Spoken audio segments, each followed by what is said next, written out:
Hey yo, what's up? MG Nose again. Welcome to my vlog. Share ko lang mga kittens ng Yasoy Cattery.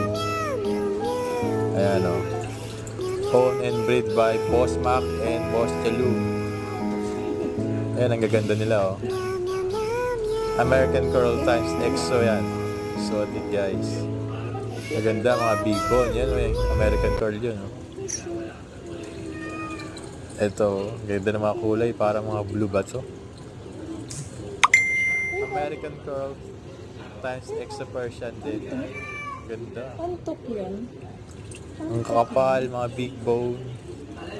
Tapos, malulusog pa guys, ayan. Diba? Soon, available yan guys. Ang gaganda yan, mga guys. So. Alagang alaga, hindi yan tinitipid.